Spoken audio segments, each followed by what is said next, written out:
It is now my pleasure to introduce to you Kaylee Gaspery.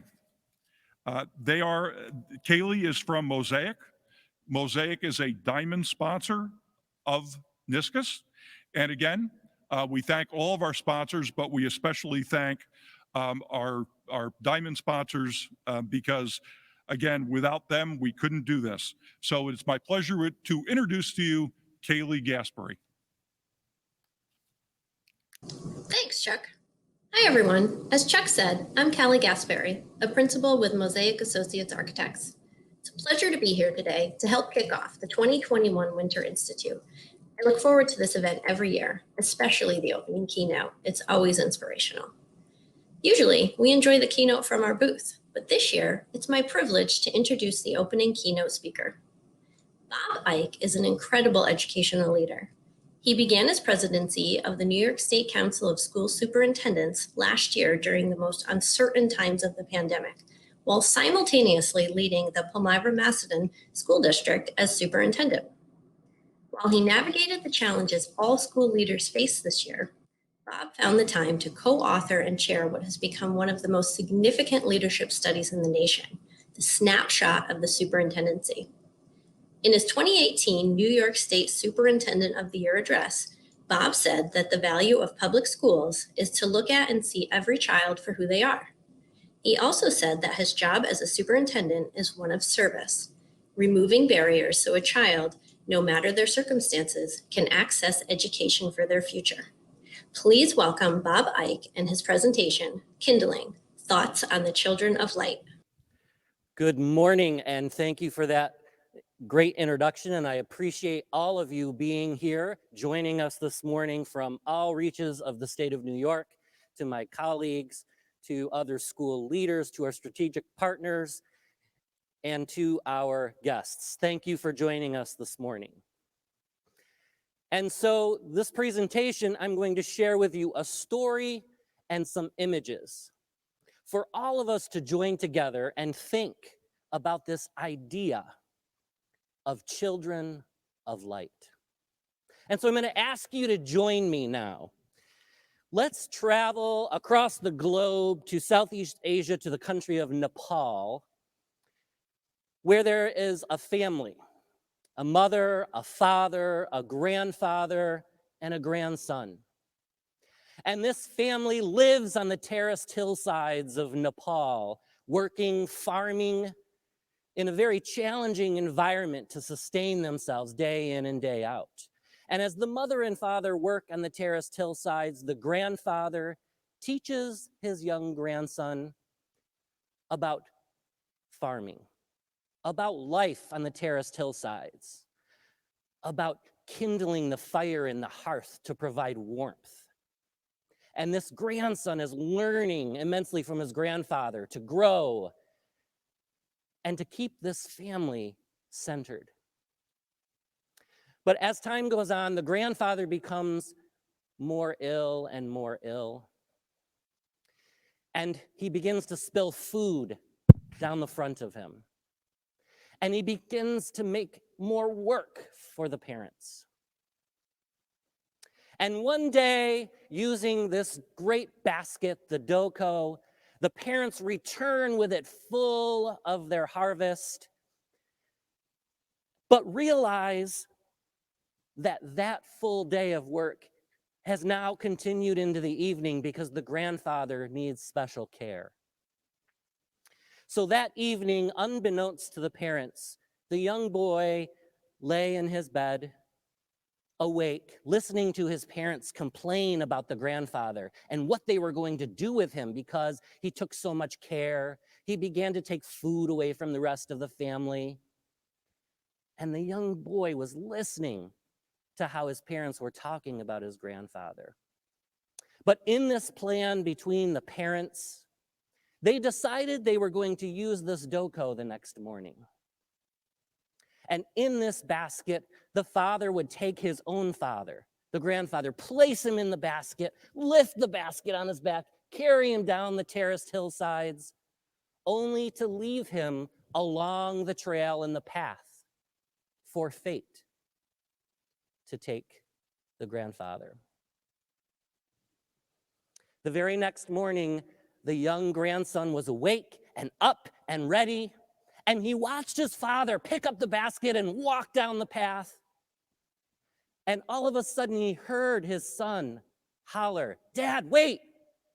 And the father abruptly stopped, wondering why his son was calling, and turned. And as he turned, he saw in his son's face this glimpse of hope. And his son said, "Wait, I have something to say." And as the father listened to his son, the child said, "Make sure you take great care of that doko, that basket." And the father became puzzled, wondering why this was so important to his son. And so he looked as if to inquire of his son, "Why you are stopping me and asking me to care for the doko?" And the son responded, "So that I can use the same basket for when you are the same age as grandfather, and I need to carry you down the terraced hillsides for when you are old and fate needs to take over." You see, this child learned from his grandfather how to kindle a spirit of love and care for family and each other that the adults around him had neglected, that they had forgotten. But what he had learned to kindle in fire, he kindled light in himself and others. Consider a flame.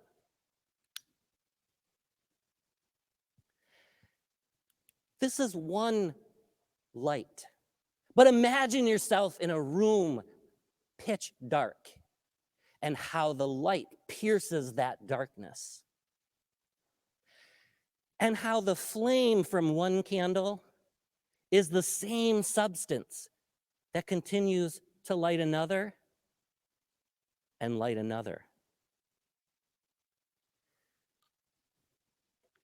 In the Jewish tradition, 4,000 years ago, the ancient Israelites were amidst battle. They were exiled. But in this time, they had a term called Bahalotecha. And it's a word that we don't have a similar word in our language. It means to kindle the lamp until the flame rises by itself. Bahalotecha. Imagine the light that this child in Nepal provided to rise up as a message of hope and love. You see, this past year, 1 year ago, many of us were here. Unimaginable to us what would occur the following week. The Reverend Dr. Martin Luther King Jr. put it best when he said, "Darkness cannot drive out darkness. Only light can do that."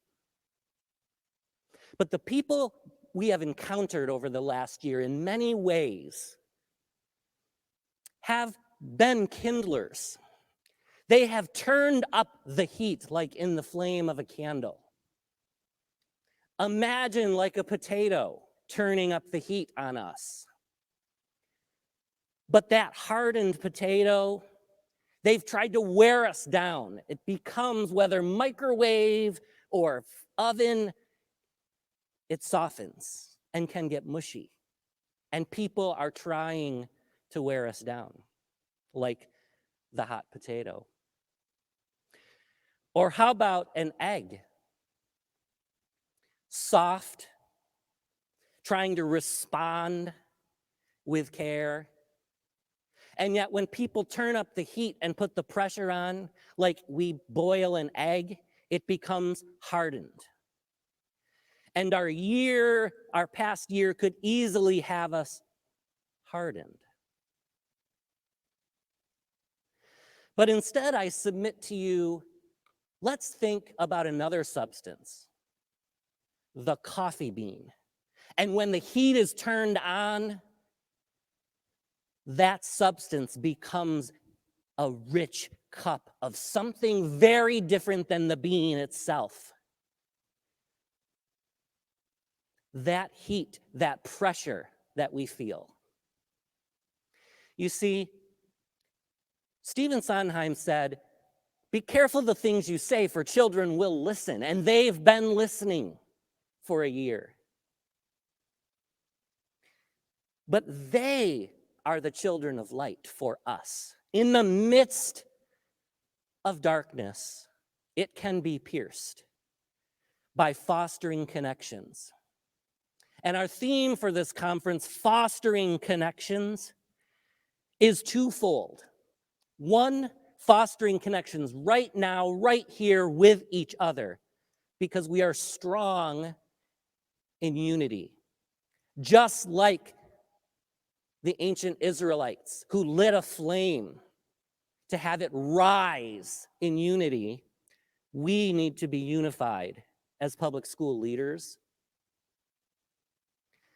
But we must also foster connections with the children we see day in and day out, for they bring the true light to us for the work that we do. And so I challenge you now, as you leave here today or tomorrow or Wednesday, find the light that will pierce the darkness. Find that child or those children that we need to hear, because we are going to get beyond the darkness that exists, the darkness that some want to perpetuate, the darkness in our political world, in order to kindle that lamp where the flame will rise, because public education is key to the children in the great state of New York. I want to say thank you to Chuck and all of the council staff for the amazing work they did to get us here today, to think about the children of light who we serve.